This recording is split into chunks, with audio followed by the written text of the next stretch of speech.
Muraho neza inshuti namwe bakunzi ba Physio Rwanda, mbahaye ikaze mu gice cya gatatu cy'uyu munsi. Mu bice bibiri bishize twabonye icyo bisobanura iyo imikaya yo ku mpande z'umugongo yifashe cyangwa se yakakaye, tubona impamvu zibitera ndetse n'uko twabitandukanya na disike cyangwa se sciatica. Iyo niyo video twaherukaga. Muri aka kanya rero, muri iki gice cya nyuma tugiye kureba icyo wakora kugira ngo ububabare bugabanuke mu gihe ufite ubwo burwayi bwa paraspinal muscle spasm cyangwa se imikaya yo ku mugongo wawe yifata ariko kurekura bikagorana. Turaza kurebera hamwe icyatuma nyine ubwo bubabare bugabanuka n'icyatuma iyo mikaya yongera gusubira ku murongo neza, ikarambuka ndetse ikongera kwifata neza. Turarebera hamwe imyitozo ya physiotherapy yagufasha n'uburyo wakwirinda ko icyo kibazo cyongera kugaruka mu buzima bwawe. Bityo turarebera hamwe ubundi n'icyo ukwiriye kwibandaho kugira ngo ugire ubuzima bwiza icyo kibazo kitakirimo. Reka ntangire nkubaza iki kibazo: ese imikaya yakakaye ubundi irakira? Cyangwa se umuntu wagize icyo kibazo cya paraspinal muscle spasm afite imikaya yifashe ashobora gukira? Inkuru nziza ni uko abantu benshi bafite iki kibazo bakira neza iyo bavuwe hakiri kare kandi bagakurikiza inama ziboneye bahawe n'inzobere mu buvuzi. Gusa ntabwo bivuze ko ugomba kwihangana gusa niba warwaye ubu burwayi cyangwa se ufite ikibazo ngo utegereje yuko kizikiza. Ugomba kugira icyo bikoraho. Iyo ukomeje gukora ibintu cyane cyane byateye iki kibazo bituma imikaya yawe yifata cyangwa se cya kintu kikagufata mu mugongo, ububabare bushobora kugaruka inshuro nyinshi. Niyo mpamvu kuvura impamvu yateye iki kibazo aribyo bifite agaciro cyane kuruta kugabanya ububabare gusa, cyane ko hari abagira iki kibazo cya muscle spasm, iyi mikaya yo ku mugongo yifashe bagatangira gufata icyitwa muscle relaxant. Iyi ni imiti yongera gutuma nyine ya mikaya yo ku mugongo irekura. Bishobora gukunda cyangwa se bikaba byabaho by'igihe gitoya ariko nyuma bikagorana. Muscle relaxant yo ni n'imiti myiza cyane ishobora kuba yagufasha ugereranyije n'abafata painkillers cyangwa se ya miti bivuga yuko igabanya ububabare. Mu cyimbo cyo kugira ngo ufate imiti igabanya ububabare gusa, ushobora gufata muscle relaxant. Ni imiti ifasha ya mikaya yo ku mugongo kongera kurekura ndetse no kuruhuka neza. Ibyo ngibyo kandi bikajyana n'imyitozo ngororamubiri ndetse na siporo zitandukanye ndibuze no kukwereka muri iyi video, kubera yuko nizo zongera gutuma noneho wa mubiri ubimenyera neza, bwa bubabare bwazagamo cyangwa se kwa kwifata kw'imikaya byabagamo, ibyo byose bikagenda bivamo noneho bikinjizwa mu buzima bwawe neza, kumva ko umubiri wawe ugomba gukora neza. Niba ari imikaya igomba kurambuka ikarambuka neza, yakwifata ikifata neza ariko bidateje ikibazo. Niki rero wakora ukimara kumva umugongo wawe wifashe cyangwa se habayemo kwifata kw'iyo mikaya cyangwa se habayemo iki kibazo cya paraspinal muscle spasm? Ikintu cya mbere, ntabwo buryo ukwiriye guhagarika kugira icyo ukora cyangwa se wumve ko ibintu byose ubiretse ugiye kwiryamira gusa. Hari abantu bumva ububabare bagahita baryama iminsi myinshi, akumva nta n'ikindi kintu ashaka gukora, akibwira yuko ari bwo azakira. Ibi ngibi akenshi ntabwo bifasha pe, nta nubwo nabikugiramo inama. Ahubwo icyo ugomba gukora, ugomba kugerageza kugenda n'ubundi bisanzwe, gusa ugakora buhoro buhoro ibintu bitakuvuna, ugakora ibikorwa byoroheje, bya bindi bitatuma ubabara cyane.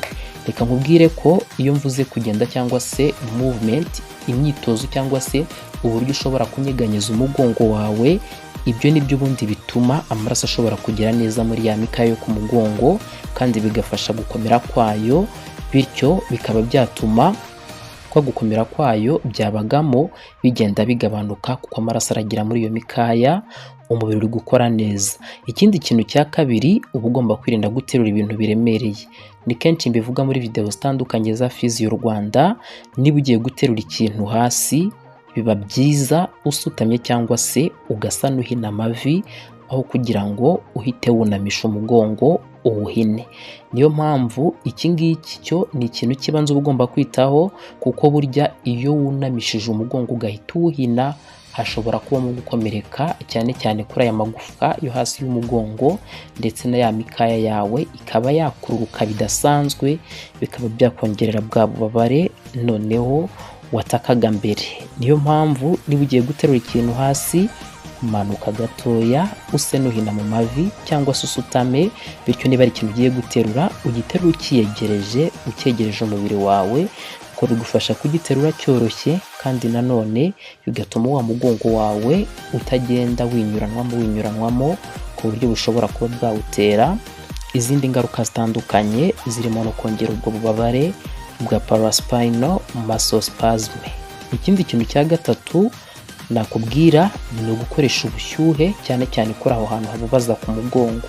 Nimvuga ubushyuhe, simple as that, ni ukuvuga ngo ushobora gufata nk'amazi ashyushye, ni meza, uretse ko haba hari n'abafite ibikoresho byabugenewe bifitemo ubwo bushyuhe buringaniye, akaba ashobora kwikanda n'ubundi ku mugongo, cyangwa se ukaba wafata n'amazi ashyushye ugakozamo akantu k'akayisime cyangwa se akandi kantu k'agatambaro keza gasukuye, ku buryo ki wakanda umugongo wawe ukamera neza. Ku bantu benshi rero bafite imikaya yifashe cyangwa se yakakaye, cyangwa abandi bavuga bati hari ikintu kimfata mu mugongo, ubushyuhe bushobora gufasha kugabanya gukomera kw'iyo mikaya ndetse no koroshya ububabare. Gusa ikibazo niba cyatewe n'imvune, ahangaha ugomba kubyitondera. Niba imvune yawe ari ako kanya ikimara kuba, banza ugisha inama muganga cyangwa se umuphysiotherapist mbere yo gukoresha ubushyuhe. Icyo gihe aragufasha, kuko cyane cyane nk'iyo ukimara gukora imvune ushobora gusanga habayemo kwangirika kw'ibindi bice by'umubiri, cyangwa se ugasanga habayemo no kubyimbirwa. Icyo gihe rero washyiraho ubushyuhe, ingaruka zikaba nyinshi cyane kuruta. Niyo mpamvu rero biba ari byiza kugisha inama umuganga mbere yo gutangira gukoresha ubwo buryo bw'ubushyuhe, cyangwa se bwo kwikandisha amazi ashyushye ha hantu hari kukubabaza. Reka tujye ku gice rero cy'ingenzi cyane abantu benshi banasabye ari benshi, ni igice cy'imyitozo ya physiotherapy cyangwa se imyitozo y'ubuvuzi bw'ingingo n'umubiri ishobora kuba yagufasha. Hari imyitozo myinshi ifasha, ariko uyu munsi ndashaka kubereka umwitozo umwe woroshye kandi ukorwa n'abantu benshi. Uyu mwitozo bawita knee to chest stretch. Knee to chest stretch bivuze ngo ni ivi ku gituza bikakunanura.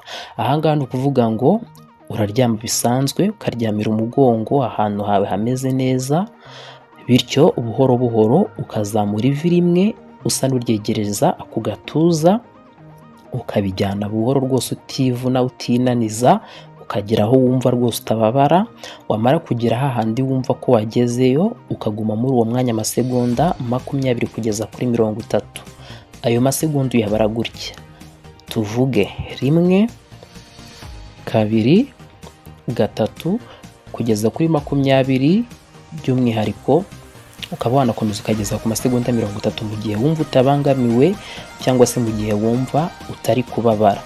Ibyo ngibyo iyo birangije, urongera ukamanura kwa kuguru kwawe neza ukagusubiza hasi, hanyuma ukabikora no ku kundi kuguru kugira ngo habemo balancement cyangwa se habemo kuringanira, kubera yuko ntabwo wakoresha ukuguru kumwe, icyo gihe wabufashije igice kimwe cy'umugongo gifite icyo kibazo, biba ari ngombwa gukoresha n'ukundi kuguru kugira ngo wa mugongo wombi, haba iruhande rw'iburyo ndetse n'ibumoso, hose hamere neza cyane, ko twabonye ko iki kibazo cya paraspinal muscle spasm gikunze gufata impande ebyiri z'umugongo. Niyo cyafata uruhande rumwe, ntabwo nakugira inama zo kuvuga ngo urakora umwitozo ku ruhande rumwe, uba ugomba no gukorera ku rundi ruhande nubwo rwaba ari ruzima, kugira ngo umubiri ukomeze gukorana kandi wose ujye mu mwanya mwiza. Ibyo ngibyo rero urabikora no ku kundi kuguru nk'uko nari mbivuze, ukore inshuro 3 kuri buri kuguru. Uyu ni umwitozo mwiza cyane ushobora kugufasha. Ushobora kuvuga uti nzajya nkukora ryari se? Ushobora kuwukora buri munsi, ukawukora wenda mu gitondo ubyutse, cyangwa se na nimugoroba ugiye kuryama. Waba ari umwitozo mwiza, cyangwa se ukawuhuza n'ikindi gihe wapanze wowe usanzwe ukorera siporo, wagufasha cyane. Ubashije kuwukora kenshi ni mwiza mu gihe waba wumva bitari kukwangiza, kuko siporo zo usibye no kuba umuntu yaba arwaye, no mu buzima busanzwe biba ari ingenzi ko umuntu azikora kugira ngo arusheho kurambura umubiri. wawukora 2 cyangwa 3 ku munsi nta kibazo na gito wagutera mu gihe wumva udafite ububabare cyangwa se ngo wumve uri gukomereka. Urumva ko byakwihutisha bwa buryo ki n'ubundi ya mikaya yawe yo ku mugongo yifataga bikaba byabasha kugenda bigabanuka mu buryo ki bwihuse. Uyu ni umwitozo rero mwiza cyane mu koroshya imikaya yo ku mugongo ndetse no kugabanya kwa kwikanyiza cyangwa se kwa gukomera cyangwa se kwa kwifata, ariko niba ububabare bwiyongera cyane mu gihe uri gukora uyu mwitozo uba ugomba kuwuhagarika ugashaka ubufasha bwa muganga, ubwo ni dogiteri cyangwa se umuphysiotherapiste akabanza akagusuzuma, kubera yuko hari igihe usanga ikibazo we waketse ukurikije ibisobanuro twaguhaye atari cyo nyirizina ufite. Icyo gihe rero nibwo ushobora kumva hajemo icyo kibazo cy'ububabare, ugasanga hari kuzamo utundi tuntu, ushobora kumvamo rwose hajemo no gushya n'ibiki byose. Ibyo rero biba ari ngombwa ko iyo wumvise ububabare bwawe bwiyongera aho kugabanuka, uba ugomba guhagarika uyu mwitozo ukabanza ugashaka ubufasha bwa muganga akakugira inama. Bimwe rero mu bintu uba ugomba kwirinda by'umwihariko mu gihe uhisemo ubu buryo, niba ushaka ko ikibazo cyawe kitongera kugaruka, hari ibintu uba ugomba guhindura. Ntabwo uba ugomba kwicara amasaha menshi udahaguruka. Niba ukorera kuri mudasobwa cyangwa se ahantu uba uri mu buzima busanzwe hagusaba kwicara igihe kinini, uba ugomba kugerageza ugahaguruka nibura buri minota 30 cyangwa se 45. Kureba ku isaha yawe ukabona iminota 30 irashize, 45 irashize, icyo gihe ugahaguruka nubwo wagenda iminota nk'itatu cyangwa 4, ukagaruka ukicara ukikomereza akazi kawe, cyangwa se niba ari na filime wari uri kureba, niba ari n'ikiganiro wari uri kureba ukabikomerezaho. Icyo gihe biba byafashije wa mugongo wawe gusubira mu mwanya mwiza w'imikorere ku buryo ki bidakomeza kwangiza ya mikaya. Niba utwara imodoka urugendo rurerure, cyane cyane nko ku bashoferi cyangwa se n'undi muntu ushaka kuvuga uti nkorera akazi kanjye kure binsaba kugenda n'imodoka, cyangwa se abantu batega cyane, uba ugomba gufata akanya ukagenda gato. Icyo nshaka kuvuga, ushobora kuba ufite nk'urugendo rw'amasaha nk'abiri, ariko wabona ugenze nk'ahantu iminota 30-40, ukaba wavuga uti reka nsohoke mu modoka, nubwo wareba neza ko imeze neza ugasa n'uyizenguruka ukongera ukagaruka ukicara mu modoka ugatwara. Icyo gihe umugongo wawe umera neza ndetse na bya bibazo bikagenda bivamo. Ikindi kintu nanone ngarukaho ni ukwirinda guterura ibintu wahinnye umugongo, aho ugomba guterura ibintu wahinnye mu mavi, wasutamye, cya kintu ugiye guterura ucyegereye kandi ukagiterura ucyegereje mu rwego rwo kugira ngo kikorohere, ariko kandi binafasha umugongo wawe ko utakomeza kwangirika. Ugomba nanone kandi gukora imyitozo yongera imbaraga z'imikaya y'umugongo ndetse n'iy'inda, kuko niyifasha kurinda umugongo. Mpamya ko hano kuri Physio Rwanda twakoze ibiganiro bitandukanye bigaruka ku myitozo yagufasha by'umwihariko gukira ibibazo by'umugongo cyangwa se yagufasha kugabanya ububabare bw'umugongo. Ushobora kuyireba yose ukaba wayikora mu gihe wumvise ko itari bukwangize, kuko byose tuba twaragiye tubisobanura muri izo video zitandukanye.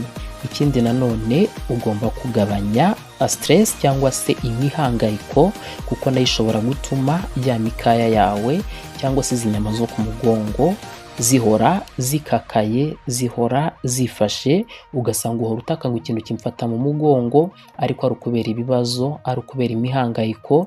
Ibibazo mu buzima ntibibura, ariko tuba tugomba gushaka uburyo ki tugerageza kubyakira tukanumva ko bibaho.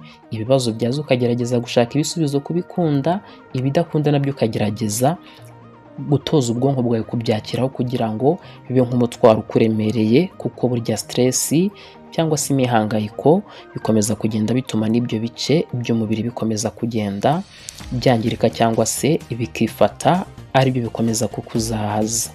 Ni ryari rero ubuvuzi bw'ingingo ndetse n'umubiri abenshi bita kine cyangwa se ubugororangingo physiotherapy buba bukenewe? Hari abantu bagerageza kwivura mu rugo bakoroherwa, ariko hari n'abakomeza kubabara. Iyo ububabare bumaze iminsi cyangwa ibyumweru butagabanuka, cyangwa se ukabona bukomeza kugenda bugaruka, undi uyu munsi warakoze ejo urakora, ariko ukabona nka nyuma y'icyumweru cyangwa se nyuma y'ukwezi burongeye buragaruka, kiba ari igihe cyiza cyo kwisuzumisha. Nakubwira ko umuganga cyangwa se umuphysiotherapiste ashobora kugusuzuma akamenya neza ikibazo ufite. Ashobora kugufasha binyuze mu gukora Icyitwa myofascial release ni bwa buryo noneho bwo kurekuza ya mikaya yawe y'umugongo ikabasha koroha, ukabasha kumererwa neza, cya kintu cyagufataga nikizemo. Ashobora gukora icyitwa soft tissue mobilization, icyo abenshi bita massage, cyangwa se kugukandira ya mikaya yawe akayisubiza mu mwanya mwiza. Ashobora gukoresha therapeutic exercises, iyi ni imyitozo yagenewe kuvura ibi bibazo by'imikaya by'umwihariko biba byafashe ku mugongo.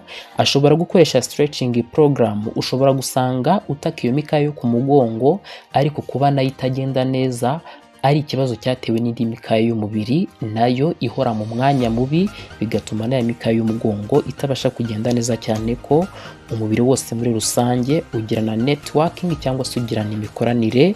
Iyo kimwe cyangiritse kitameze neza gishobora gutuma n'ikindi cyangirika. Icyo gihe ragufasha mu buryo bwo kugupangira program cyangwa se gahunda yo kuranura umubiri wose muri rusange, cyangwa se aho hantu ashobora gukora nka trigger cyangwa se hakaba hatuma bya bibazo bikomeza kugenda byiyongera. Ibindi bintu bitatu cyane cyane akora ni icyitwa posture correction, akwereka uburyo ki ugomba kwitwara. Niba wenda se ukora akazi kameze gutya akakubwira ati iki kibazo cyawe gishobora kuba giterwa n'aka kazi ukora muri ubu buryo, akakwereka uburyo ugomba kujya ugakora muri uwo mwanya mwiza, akakwereka niba ugiye kuna amasura bigenza gute, niba ugiye guterura iki kintu urabikora gute, niba uri kuri computer, niba uri kuri mashini urabikora gute. Ibyo byose biragufasha.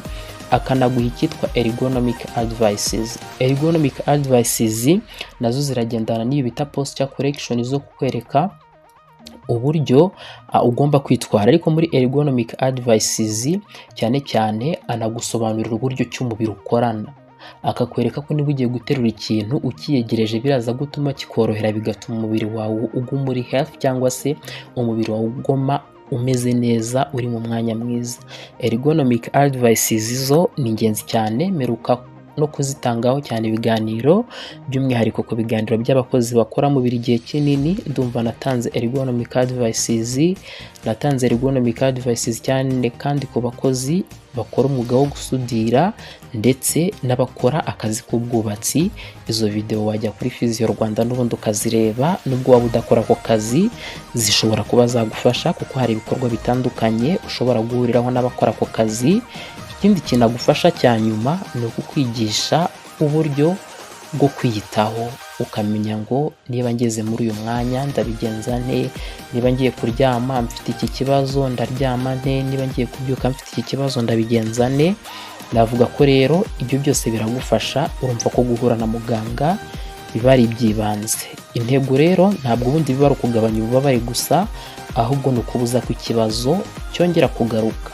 Ibi ngibi binanjyanisha no kubwira nyine abantu akenshi bagira ibibazo by'imikaya, bakagira ibibazo by'amagufwa, bakagira cyane cyane ibibazo bigendanye n'uburyo ki umubiri wumva ibyiyumviro. Akenshi bagafata imiti y'amapainkillers cyangwa se biriya binini cyangwa se n'imiti yo kunywa igabanya ububabare. Akenshi bakunze kubikurizamo indwara z'igihe kirekire, cyane kufata ya miti igabanya ububabare igasa n'ibikwibagiza mu minsi mike, noneho nyuma bitewe n'uko ikibazo kitakemuwe mu mizi kikongera kikaba cyagaruka. Ariko iyo wakoresheje ubu buryo, niba ari ubwo buvuzi bw'umubiri n'ingingo na physiotherapy, ugakoresha wenda n'izindi nama z'abaganga batandukanye, zishobora kugufasha mu gutuma wa mubiri wawe wongera ukagarukamo neza, aho kugira ngo bagabanyije ububabare gusa utageze neza ku kintu kiri kwangiza umubiri. Byose noneho bikaba byagezweho, kuko physiotherapy ni mu buvuzi bw'ingingo n'umubiri, byibanda cyane kuri wa mubiri, kuri rya gufwa ryangiritse, kuri ya mikaya yagize ikibazo n'ibindi bibazo bitandukanye, ariko hagendewe ku ngingo zigize umubiri. Niba rero usanzwe ubabara umugongo, ijosi cyangwa se ingingo, cyangwa ukaba wumva hari ikintu kigufata mu mugongo ntikirekure, ntukihanganire ububabare. Gisuzumwa n'umuntu ubifitiye ubumenyi kugira ngo umenye impamvu nyayo y'ububabare bwawe. Hano kuri Physio Rwanda ho dukomeza kubagezaho inyigisho zishingiye ku bumenyi bwa physiotherapy cyangwa se ubuvuzi bw'ingingo n'umubiri muri rusange, kugira ngo mubashe kurinda ubuzima bwanyu no gufata ibyemezo bishingiye ku makuru yizewe. Ngana ku musozo kuri uru rukurikirane twabonye ibintu byinshi cyane. Tubona icyo abantu benshi bita umukaya wifashe cyangwa se ndumva umugongo wanjye wafatanye, akenshi tubona yuko gishobora kuba ari ikibazo cyo gukakara kw'imikaya yo ku mpande z'umugongo ikizwi mu rurimi rw'icyongereza nka paraspinal muscle spasm. Ariko ntabwo ari buri gihe biba bimeze gutyo, kuko ishobora kuba imikaya, ishobora kuba amagufwa, ishobora kuba amaraso ari kugeramo neza. Birumvikana ko ni ibibazo bitandukanye bishobora gufata umugongo, ariko mu cyo twasobanuyeho cyane ni paraspinal muscle spasm. Niyo mpamvu rero ari ngombwa kwisuzumisha kugira ngo hamenyekane impamvu nyayo y'ububabare bwawe. Niba rero hari byinshi wungukiye muri iyi video, niba hari isomo ukuyemo, biba byiza gukanda like, ugakanda na subscribe kuri Physio Rwanda niba wari utarabikora. Ibi ngibi bituma video ibasha no kugera ku bandi bantu, ikaba yabafasha kandi nawe bikakorohera kuba wakwinjira mu muryango wa Physio Rwanda ku bantu bazajya babona video mu bambere. Ni byiza kuyisangiza inshuti n'umuryango wawe, bitewe nuko hari uburyo cyubuza umuvandimwe, ukabuza inshuti yawe uburyo ibabara, ukavuga uti iyi video ndebye nawe ishobora kuba yamufasha. Ibyo byose rero bikomeza kudufasha gukora ibiganiro bifasha abanyarwanda kumenya byinshi ku buzima bw'umubiri, cyane ko n'ubundi Physio Rwanda nicyo twaziye. Reka ngushimire rero kuba wakomeje kubana nanjye kugera ku musozo w'iyi video, ndetse no kuri iki gice nasobanuraga ibijyanye n'ikintu kigufata mu mugongo ariko ntikirekure, ibyo mu cyongereza twita paraspinal muscle spasm. Tuzongere duhurire mu yindi video ya Physio Rwanda gusobanurira byinshi bitandukanye, ngambiriye kugira ngo twese turusheho gusobanukirwa. Niba ngiye kwivuza, mbwire muganga ngo niyumva gutya, meze gutya. Ibyo ngibyo bituma muganga abasha kugufata neza, ndetse akagufasha mu gihe cyihuse, ndetse akanagufasha ibintu biri buze guhita birasa ku ntego ku burwayi bwawe, kuko aba yagendeye neza ku bintu bya nyabyo by'uburyo wiyumva. Imana ikumpere umugisha. Niba hari ikibazo ufite wifuza ko nazagusobanurira muri video yacu itaha, wacyandika muri comment. Ibyo byose mbinyuza mu maso, iyo nsanze ari cyo ngusubirizaho mpita mbikora. Iyo nsanze ari video n'abandi bantu benshi yafasha, icyo gitekerezo gitambutsa muri video, ariko ntabwo navuga amazina yawe, mu rwego rwo kurinda umutekano wawe, ndetse no gufata amakuru yawe agakomeza akabibanga, ariko mu by'ukuri wasobanukiwe na mugenzi wawe yasobanukiwe. Imana ikumpere umugisha. Ciao ciao.